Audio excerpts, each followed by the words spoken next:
اور اب میں آپ کو ام المومنین سیدہ جویریہ بنت حارث رضی اللہ عنہا کے بارے میں بتاتا ہوں۔ آپ کا نام برہ تھا، بعد میں رسول اللہ صلی اللہ علیہ وسلم نے جویریہ رکھا۔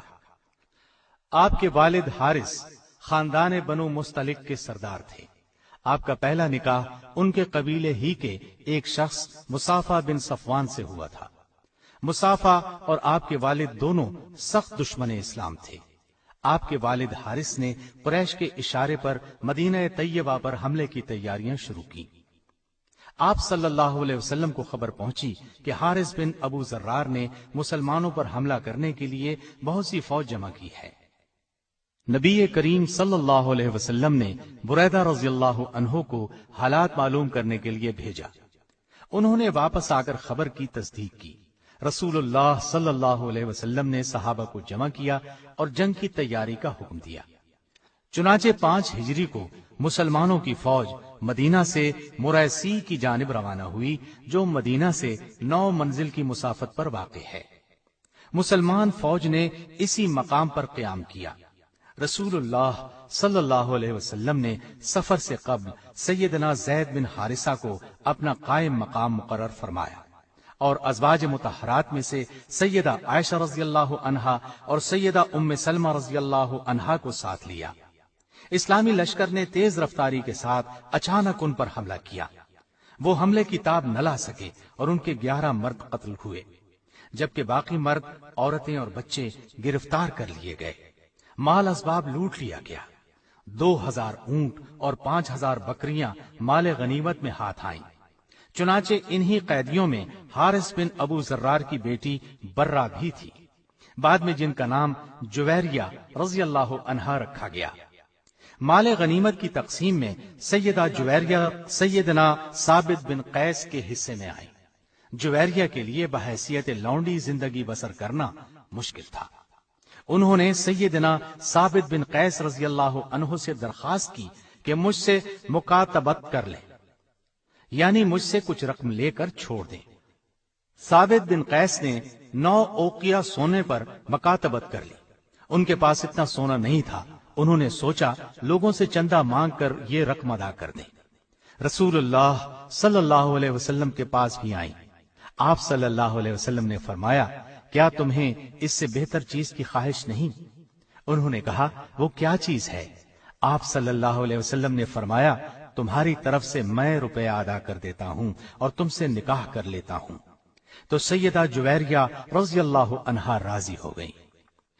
ادھر سیدہ جویریہ رضی اللہ عنہا کے باپ حارث بن ابو ذرار کا شمار رؤسائے عرب میں ہوتا تھا۔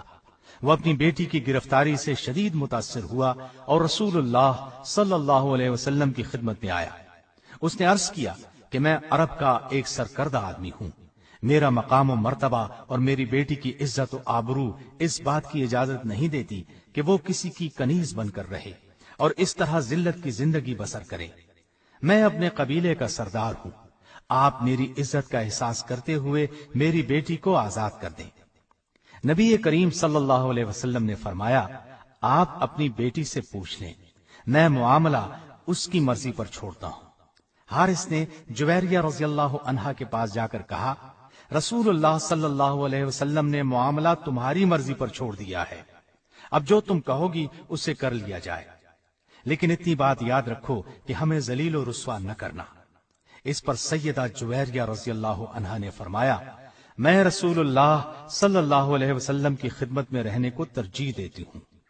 رسول اللہ صلی اللہ علیہ وسلم نے ثابت بن قیس کو ان کی طرف سے مکاتبت کی رقم 9 اوقیہ ادا کر کے شادی کر لی اور حارث جو بیٹی کو چھڑانے کے لیے آیا تھا مسلمان ہو گیا۔ رسول اللہ صلی اللہ علیہ وسلم نے جویریہ رضی اللہ عنہا کو آزاد کر کے اپنی زوجیت میں لے لیا۔ جب صحابہ کرام رضی اللہ عنہم کو یہ بات معلوم ہوئی تو انہوں نے بنی مستلق کے قیدیوں کو آزاد کر دیا۔ انہوں نے کہا، اب یہ لوگ رسول اللہ صلی اللہ علیہ وسلم کے سسرالی رشتہ دار ہیں، ہم انہیں قید میں نہیں رکھ سکتے۔ اس طرح بنی مستلق کے 100 گھرانے آزاد ہوئے۔ ام المومنین سیدہ عائشہ رضی اللہ عنہا فرماتی ہیں، میں نے جویریہ رضی اللہ عنہا سے زیادہ کسی کو اپنی قوم کے حق میں بابرکت نہیں دیکھا۔ جن کی وجہ سے ایک دن میں 100 گھرانے آزاد ہوئے ہوں۔ مستدرک حاکم اور ترمذی کی روایتوں میں ہے کہ سیدہ جویریہ رضی اللہ عنہا فرماتی ہیں، میں نے نبی کریم صلی اللہ علیہ وسلم کی آمد سے 3 رات پہلے خواب میں دیکھا کہ چاند یثرب سے چلا آ رہا ہے اور وہ میری آغوش میں آ گرا ہے۔ میں نے یہ بات لوگوں کو نہیں بتائی، یہاں تک کہ رسول اللہ صلی اللہ علیہ وسلم تشریف لائے۔ جب ہم قیدی بنے تو مجھے اس خواب کی تعبیر نظر آنے لگی، چنانچہ آپ صلی اللہ علیہ وسلم نے مجھے آزاد کر کے اپنی ازواج مطہرات میں شامل فرما لیا۔ جب آپ نبی اکرم صلی اللہ علیہ وسلم کے نکاح میں آئیں، اس وقت آپ کی عمر 20 سال تھی۔ وفات کے وقت عمر 65 سال تھی اور آپ نے ربیع الاول 50 ہجری میں انتقال فرمایا۔ ایک روایت کے مطابق انتقال 56 ہجری میں ہوا۔ مروان نے نماز جنازہ پڑھائی اور جنت البقیع میں دفن کی گئیں۔ آپ صرف چند احادیث کی راوی ہیں۔ اللہ تعالیٰ کی ان پر ہزارہا رحمتیں ہوں۔